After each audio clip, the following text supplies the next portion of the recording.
Did Myka Stauffer really get out a $45,000 PPP loan to fund her lifestyle after rehoming her adopted son? Hello and welcome back to Drama Investigator. To understand what's currently going on, we must rewind and go back to the beginning of this drama. Myka Stauffer, for those of you who don't know, was a former registered nurse who quit her job to do YouTube full-time back in 2014. She made a lifestyle and family vlogging channel portraying the perfect family life. Her partner also started and still runs a car cleaning channel called Stauffer Garage that currently has over 1 million subscribers. Back in July of 2016, Myka and her partner James Stauffer uploaded a video announcing that they were adopting a little boy from China. When she started posting about her adoption journey, this is what caused her YouTube channel to take off. She was making hundreds of thousands of dollars mainly from posting about the little boy she adopted. Myka also made a fundraiser before adopting to raise money for the adoption fees. She wouldn't even spend her own money to adopt him. Now looking back, that speaks volumes. The fact that she also bought flash cars, flash clothes, flash vacations with the money she'd made from vlogging him is highly disturbing. So there was even an article posted around the time that Myka and her husband adopted Huxley that proved that they weren't even keen on adopting a child with special needs in the first place, but did it anyway, probably for money and views. My husband was resistant at first, but after letting him reflect on the idea for several months, we both agreed to start researching and see what surfaced. At first, we looked into every adoption route and kept being redirected to international adoption when we put into the age and time frame we were ultimately seeking. We had our hearts set on Africa, but right as we started researching agencies, the Ethiopian adoption program was struggling with ethical issues and was temporarily shut down. So we set out again, determined to find the perfect country to fit for our family, and we kept being led to China. Since Chinese adoption laws only allow US couples to adopt children who have special needs, besides other stipulations, at first we couldn't wrap our heads around special needs adoption. We would just say, no, we can't handle all of that, we just want a simple adoption. But as we let the idea soak in, God softened our hearts. Before we knew it, we were open to almost every special needs in the book.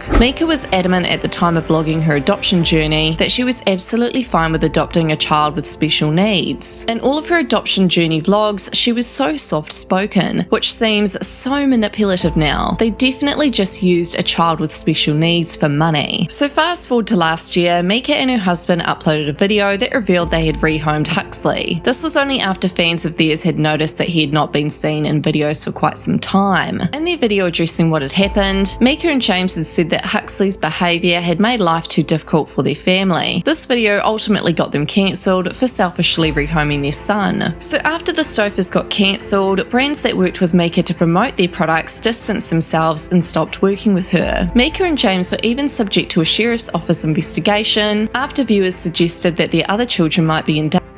In the eyes of the police officials, however, they were just perceived as fame-hungry narcissists who had exploited a child for views, and when it got too hard, they rehomed him. So at the beginning of 2020, right after Myka and James rehomed Huxley, they were seen going on vacation to Bali. This was a major red flag for viewers at that point because they were like, where is Huxley? Why didn't he go on that trip? They didn't see him in any of their pics. That vacation was sickening if you think about it now, because at that point in time, they were celebrating rehoming their son. So then fast forward to May, it turns out that they got a PPP loan approved on the 5th for over 45 grand. It's interesting to note that unlike other influencers who own businesses like cosmetic companies, for example, or merch lines, who actually have employees that they need to pay, who could suffer at the expense of Myka didn't have a business, nor did James at that point, other than YouTube and posting videos at home, which is one of the least likely ways to get when you're working from home. So I just don't understand the reasoning for getting a PPP loan when they both worked from home anyway. It was completely unnecessary. The PPP loan specifically stated that 75% had to go to payroll and that the other 25% could go towards rent and mortgage payments. You also had to prove how every cent was spent with documentation, so it really leads one to question, where did that 45 grand go? They didn't have employees, it was just the two of them, so the only reason I can think of as to why they took out that easy loan was easy money to fund their fancy lifestyle. Meanwhile, millions of Americans couldn't feed their kids, couldn't pay their mortgages. It definitely proves once again just how money hungry they are. Now, if we delve a bit further into the PPP loan information that's on federal.org, it states Stauffer Media Group LLC received a paycheck protection loan of $45,620 through JP Morgan Chase Bank, which was approved in May 2020. The size of company's PPP loan indicates the number of employees on payroll during the eligibility calculation period, typically 2019, was higher than the 2 jobs reported as retained on the PPP application. This could be caused by a reduction in employment since 2019 due to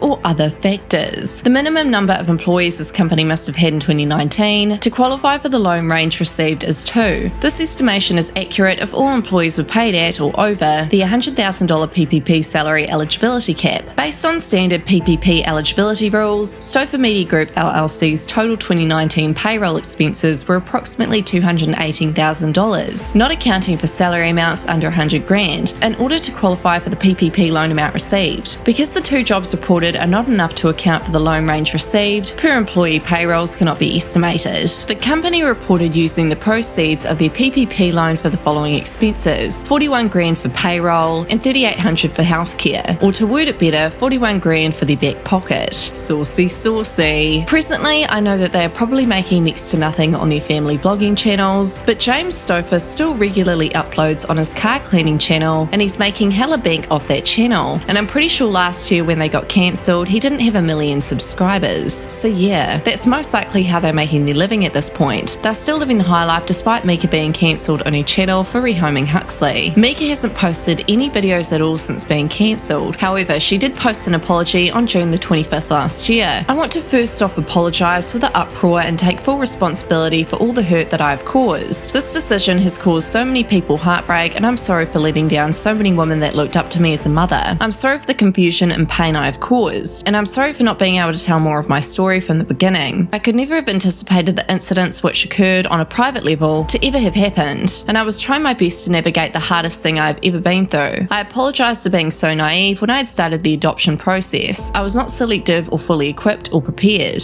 I received 1 day of watching at-home online video training and gained my Hague adoption certification, which was required by my accredited adoption agency. For me, I needed more training. I can't say I wish this never happened because I'm still so glad Huxley is here and getting all the help he needs. I also know that even though he is happier in his new home and doing better, that he's still experienced, and I'm sorry. No adoptee deserves any more trauma. I wanted to help so bad, I was willing to bring home any child that needed me. For this, I was naive, foolish, and arrogant. I wish so bad I would have been more prepared and done more. I wish the decision to disrupt never had to be made. Adoption and all special needs are amazing, and I have a ton of respect for every adoptee, adoption parent, and special needs parent. I look up to you in 1 million ways, and I'm sorry for hurting the community in any way. Lastly, to debunk a couple complete rumours, we did not adopt a child to gain wealth. While we did receive a small portion of money from videos featuring Huxley and his journey, every penny and much more went back into his care. Getting Huxley the care and services he needed was very expensive, and we made sure he got every service and resource we could possibly find. Secondly, we are not under any type of investigation. I'm hoping to share more from my side of the story soon. And lastly, I'm so sorry for letting you down. I also want to mention that mums need a safe place to ask for help when they are struggling. No questions asked. We love Huxley and know that this was the right decision for him and his future. Praying that Huxley only has the best future in the entire world. Yikes. Now, the Stauffers' decision to relinquish custody is a rare occurrence in the US, but not unheard of. If they hadn't have shared Huxley's adoption and made bank off all those views, they'd be dealing with a private family tragedy rather than a public scandal. However, they were exposed and are now prime examples of what's wrong with influencers and adoption culture. What are your thoughts on all this? Let me know in the comments.